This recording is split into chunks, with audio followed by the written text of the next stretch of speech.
All right, welcome to the movie club. I'm Ian Elliott-Carter. Jeremy Branch. And Alex Hampton.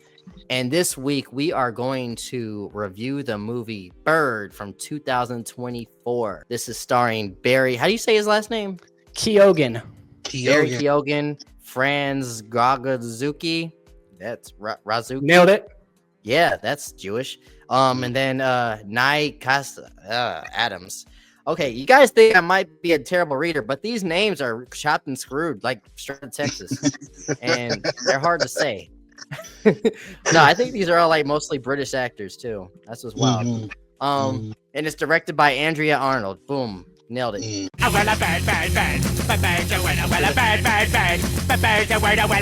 This movie's about a girl named Bailey who's 12 years old. She lives with her single father named Bug, well, we could talk later about if he's a good father or not. And her brother Hunter, which I didn't even know was her brother until the end of the movie. Same. They live in a northern town called Kent. Bug doesn't have much time with his children, so they just basically run amok around the town, which is basically a white hood.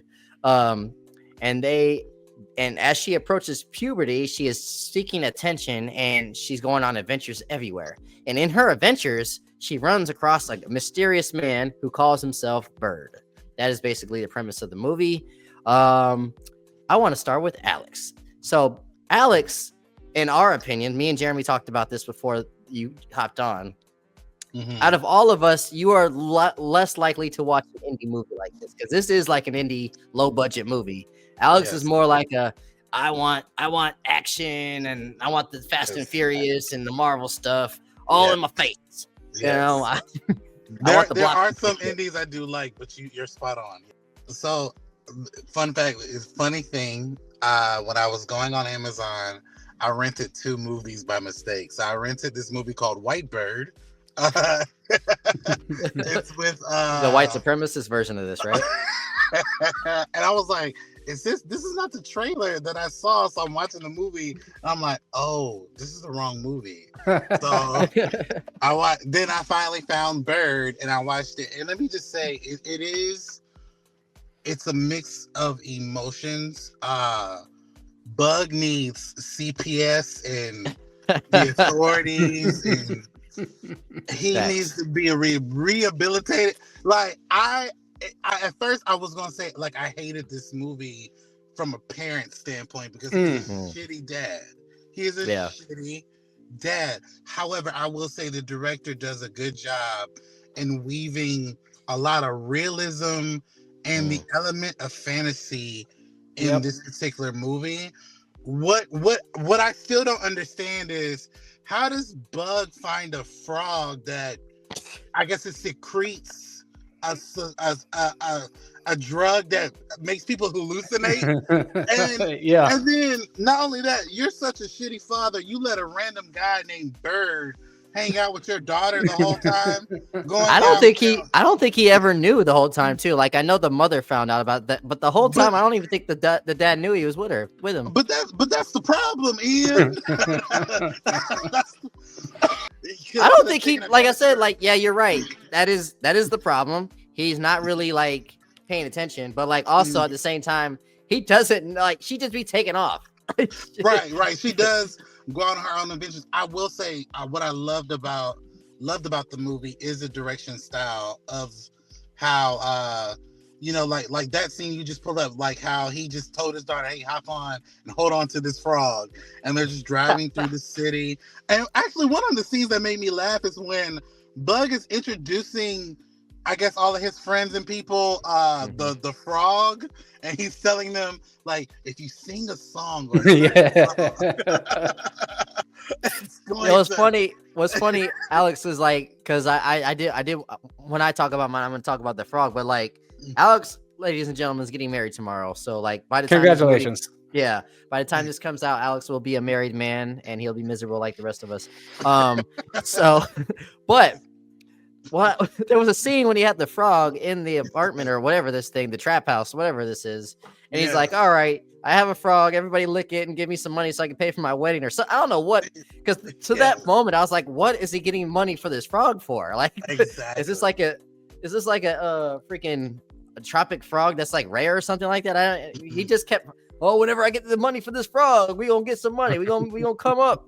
But I had no idea, like, that's what he was using it for, like drugs. It was such a weird guy. So apparently there is a Colorado river toad, which this is that frog in the movie, and it comes from the Sonoran. It's also known as the Sonoran desert toad. It's found in northwestern New Mexico, southwestern U.S. It's known for its ability to exude toxins from glands within its skin that have psychoactive properties. So his hustle was get this frog in the mood to start secreting so that he could have his boys lick it and throw them $5 or $10 each. I don't know, like, how you're going to come up with any substantial amount of money from that. Apparently it worked because he had a full wedding. Yeah. It worked. No, and that poor toad just being licked every 5 seconds by another person. Like, the toad was the biggest whore in the movie, for real. That enough to pay for a wedding. Goodness gracious. That toad was sexually assaulted. Absolutely, you're right. Seeing Bird trying to find his mom, like, I've never been in that position where, like, you know, Bird is that lost character where he doesn't exactly know who his parents are, but having Bailey help him find his mom was kind of touching in a sense. I still think it was weird because it's an older guy who's like lurking from rooftops watching Bailey, and then he asks her for help. I did ultimately come out of the film saying, you know what, this was different. It's definitely not my cup of tea, but it is something I would have paid to watch in the theater. It is something I would love to do a character study on. And I came away from it kind of enjoying the film. There's just a lot of characters, especially Bug, who I just hated. I'm like, dude, you're allowing your children fuck around in the neighborhood and just like do whatever, and and no one in the movie stops to think, yo, let me call the police on this dude. Like, seriously, You've seen The Neighborhood, though. I think the police will have their hands full. Yeah, yeah, that's true too. So, but overall, I'll have to say it was an interesting film. And I actually, all jokes aside, it kind of inspired me to look deeper into more of those film festival films because you can watch because this movie went to Cannes. You can watch those movies as they come out. So I am interested to see Adriana's work after this, and also other indie filmmakers. And what are your thoughts, Jeremy? I think Alex kind of touched on the best and the worst aspect when he said that it does this like gritty realism, and it does it so well. This is like a very lived in, authentic world. Like, you hear the terms like babies having babies, and I think in a lot of ways that's kind of what's up with Bug. Was obviously very young when he had these children, and like he never really grew up. So I looked up the actor's age. He's actually like 32. He's a little younger than me, and Bird is supposed to be, I don't know how much he's supposed to be in the movie, but Bird is like 12 or 13 in this movie. So that means like he was around her age when he had her. Yeah. Crazy. So there's this like really gritty realism. It's kind of cool to see the impoverished people in a different culture. I think this movie would have looked quite a bit different had it have taken place in America. So to like kind of see the situations that a lot of these people are in these like really lower socioeconomic conditions is interesting. It seems real to life. So there's this very realistic element, and then there's this fantastic element that it weaves throughout it. And I felt that was at odds with the rest of the movie in a way that didn't quite work for me. Like, if it would have stuck to the grounded realism, I think I would have scored it like a 5 out of 5. I think it really, really nails it as far as characterizations. The cinematography is like really Veretti style. It feels intimate. It feels like you're there, and you can really feel this experience.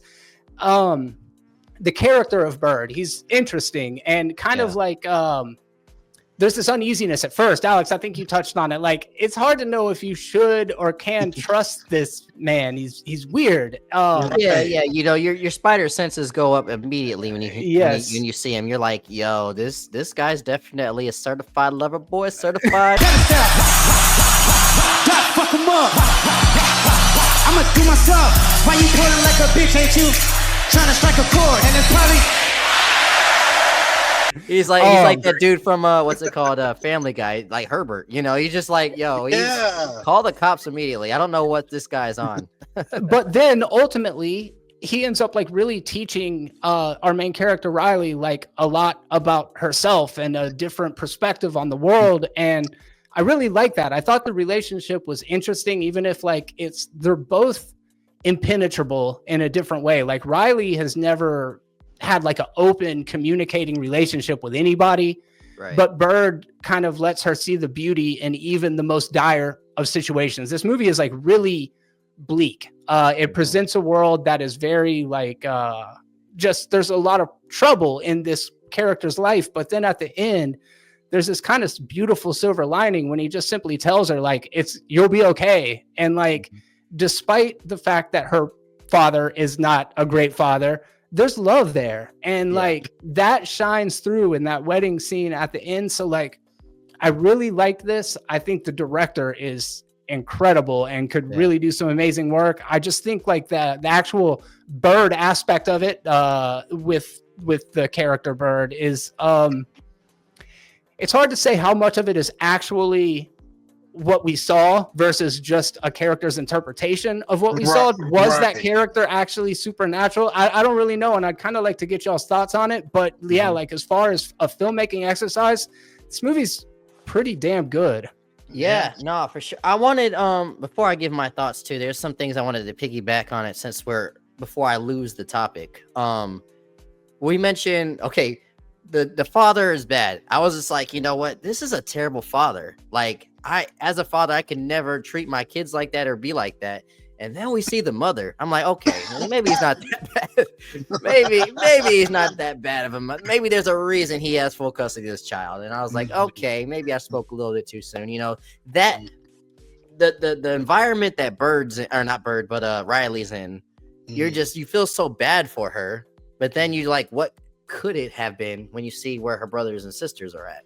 It could be a lot worse, you know. At least like you could tell, like, yes, he's not the best parent, but he does, like Jeremy said, there is a little bit of love there. What I think is interesting about Bird, and this is kind of bringing it back to movie world before we go off and allow Ian to answer the question, but there's an archetype called the manic pixie dream girl. Quirky, but insightful and able to show our protagonists like a different way of looking at things. In Eternal Sunshine of the Spotless Mind, the girl with the purple hair was also another representation. You remember that? That movie about going with those kids? They would go play after school. They would go in the woods, and the little girl ended up dying in the movie. Spoiler alert. I forgot. It was a really sad death. All right, I'm going to tell you that movie, Bridge to Terabithia. Terabithia. Okay. Yeah. So the girl in that movie. I remember that movie. The trope that you're just talking about, though, this girl was just like, she would be picked on all the time, but she was just like in La La Land all the time. I feel like Bird is the male equivalent of that character in an interesting way. And that was something that I wasn't expecting. But when I watched the movie, it kind of read to me that way. So anyways, yeah, that's my experience. And then also just kind of a way that character is an archetype, a writing trope, but done in a way that's completely different. In my personal life, I knew this guy named Drew. Hung out with him in high school. He didn't even go to my school. He went to a different school, but I would hang out with him all the time. And the thing about him, he had like this Captain Jack Sparrow to him. Like he was mysterious, didn't worry about anything in life. Like, I don't know if I just overthought or everybody else overthought, but like, he was just so nice to people that like, even when things weren't going his way, people would just help him out. And he wasn't doing nothing for his own life, but like the way he treated people and the way he was just like so artistic and so creative, people were just drawn to his aura. Like people like that have great auras. And I think that's what drew Riley to Bird was his aura. Mm-hmm. And you know, that's the thing about these type of tropes. It's like, if you're not a jerk to people and you're like showing a different point of life to other people are going to be like, yo, what's up with that? Because in these crowds that we in daily, we all have the same, like, go through some type of mindset of what those assembly lines. Everybody has like an assembly line type of mindset usually. We're just like go to bed, wake up, eat, go to work. Just same thing. When somebody ruptures that world, we're just like, yo, let's listen to that. And those are the people in our lives. Those are the people that become legends. The common man doing the same thing every day. When they die, we're honestly sad to say we're not going to remember them. Yeah. People like Bird are going to be remembered forever. People like the people that you guys were just talking about, they're going to be remembered forever, just because of how different and unique they were, and made a ripple effect in someone else's life. First things first, I love the artistic choices of the cinematography, how it goes back and forth with the camera footage, of the cell phone footage and like the B-roll or whatever. Like that's different. Like you see that in movies sometimes, but like it's like that came part of the movie when she was shooting, like the little clips of like a butterfly flying around or the crazy stuff going on in the neighborhood, like her brother and her friends whooping someone's ass. What else did I like? Question: who keeps giving Barry ass? Like every movie he's in, he's with the fine girl, but he's an ugly motherfucker, man. No offense to him. He's a great actor, but like every movie he's in, he's got the fine girl. Like the Eternals, he had the fine mixed girl. This movie, both of the girls in this movie were hot, in my opinion. Like I was like, yo, what's up with this guy? Oh, and freaking Saltburn. He's hooking up with all the guys and the girls. Like he's a whore.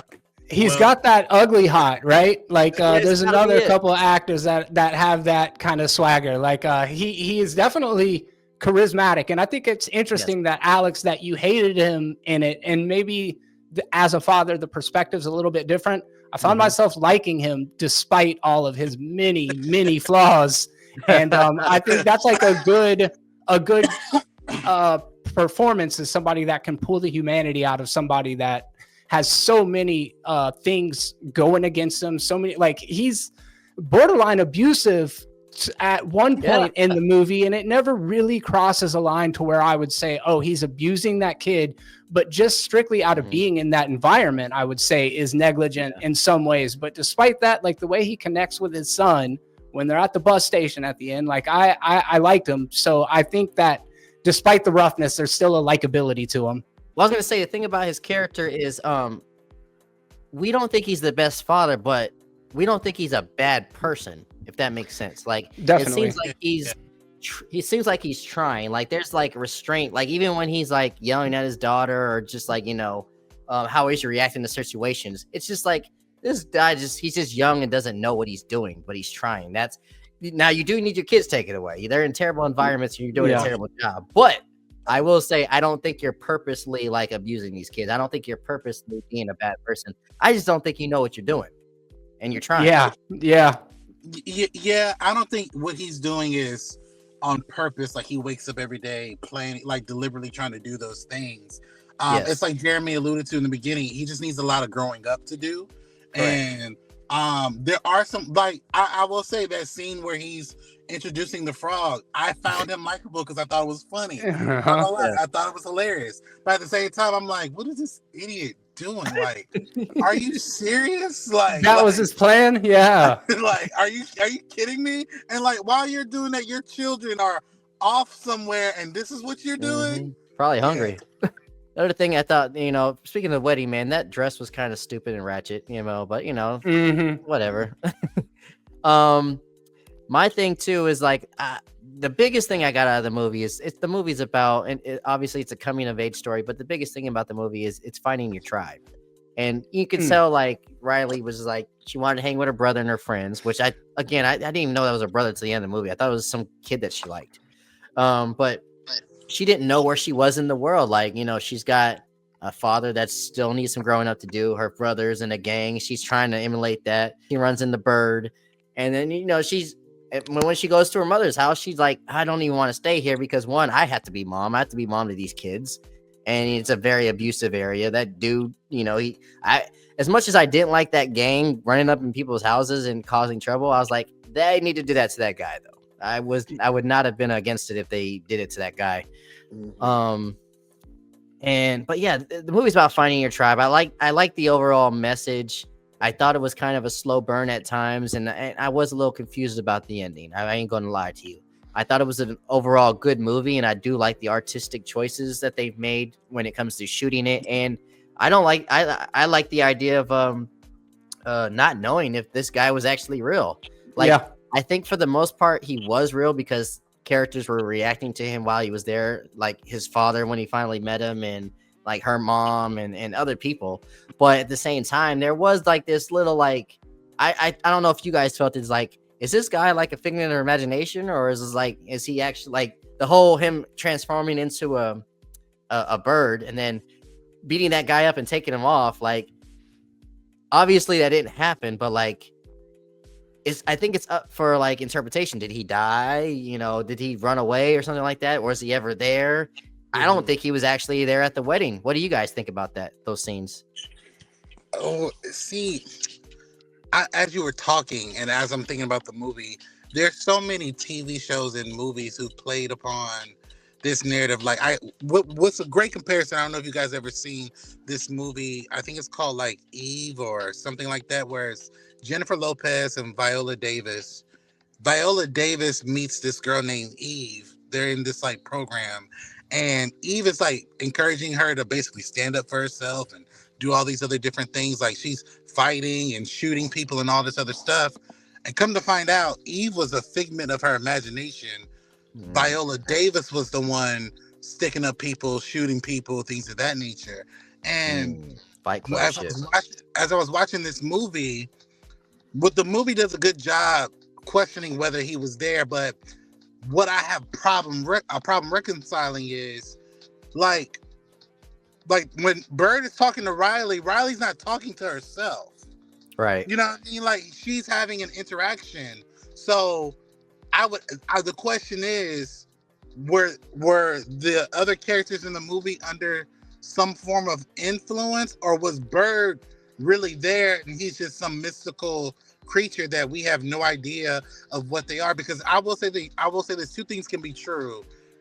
I mean, Bug believed that a frog can basically make people hallucinate, right? Yeah. So there's obviously some form of maybe some drugs probably involved with some of these individuals. Yeah, maybe everybody was on the toad, and that's when, Bird showed up.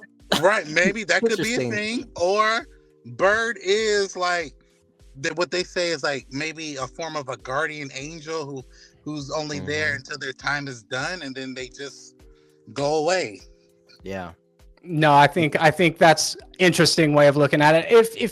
If I were to place a bet, I would say Bird is 100% real.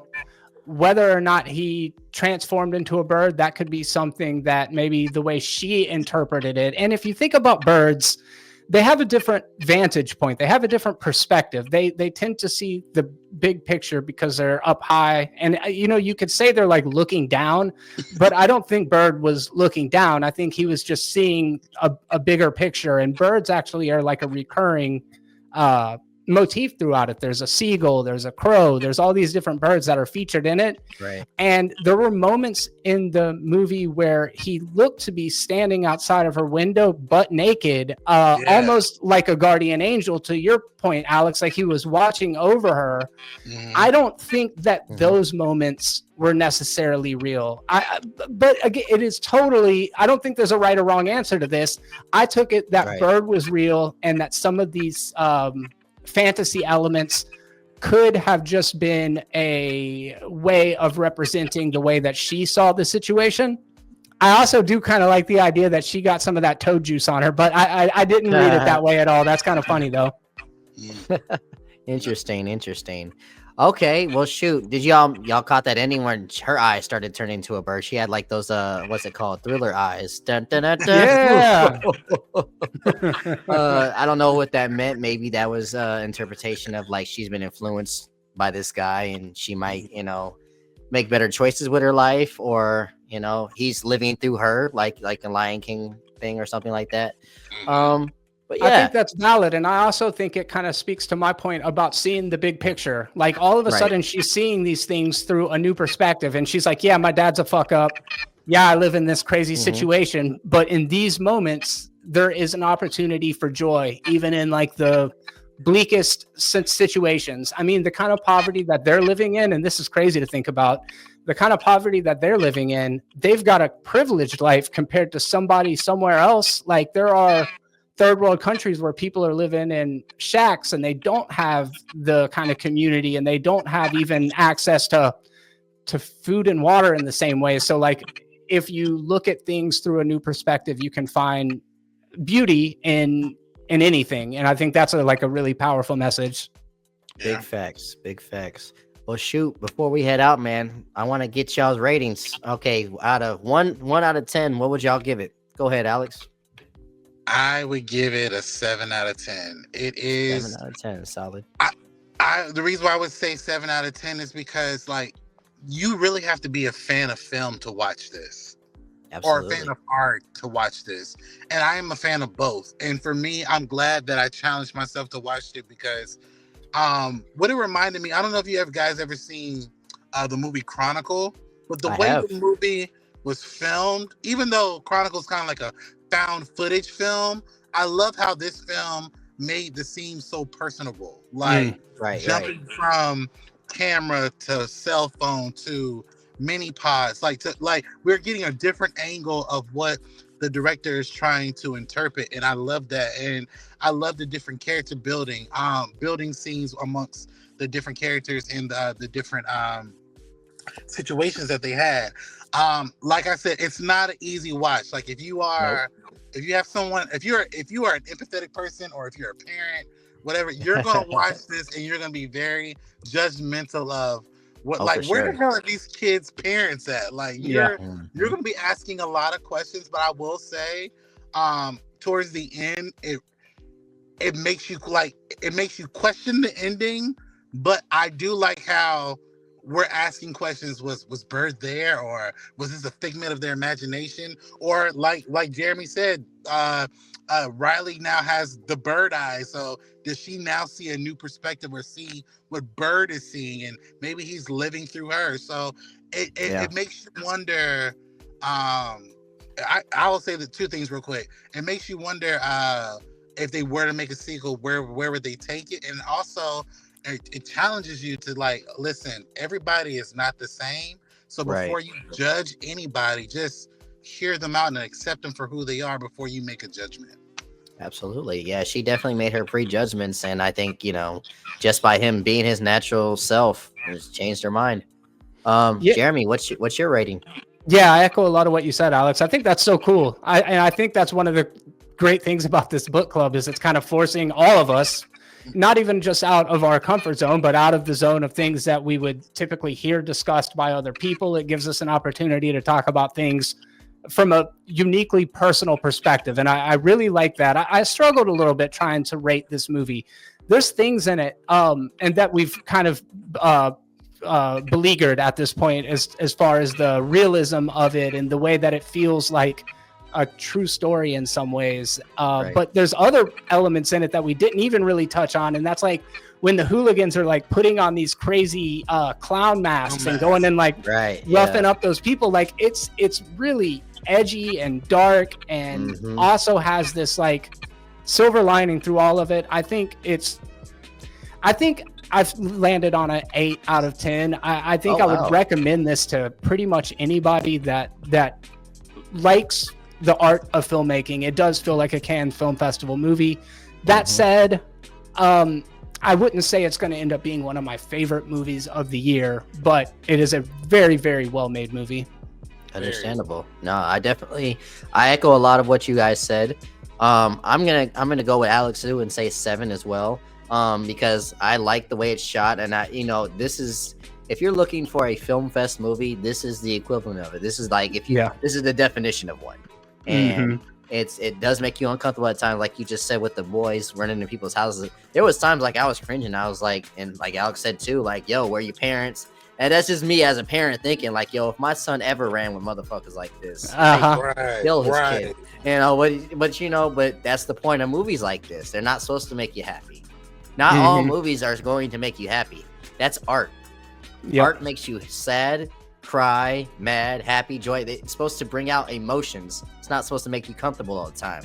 And this movie, I felt like, gave me half of those emotions. It made me happy at times. Most of the times, though, it made me sad, made me mad, made me upset, made me worried and stuff like that. But that's the point. If I was just like didn't have any emotions, it didn't do its job. It would have been a terrible movie.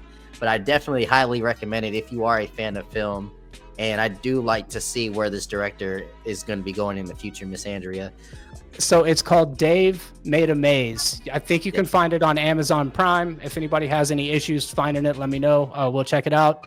It's another small budget movie, maybe horror comedy kind of situation. We'll check it out. We'll report back. And I appreciate this, man. This was fun. Awesome. Yeah, it says it's on Peacock at the moment as well, too. So we can check. All right. So next week, same time, we'll be doing Jeremy's movie, Dave Made a Maze. And week after that, we'll go with Alex's. Thank you guys again. Movie Club every Thursdays. And check it out. And if you have a movie recommendation for us, please let us know in the comments. And what did you think of Bird if you've seen this movie? Let us know in the comments your rating and your thoughts. Much love, peace, and chicken grease. Leave it to you, Ian. Are you a homosexual, Ian? Hey, Ian. Ian's here. Ian? Ian. Ian.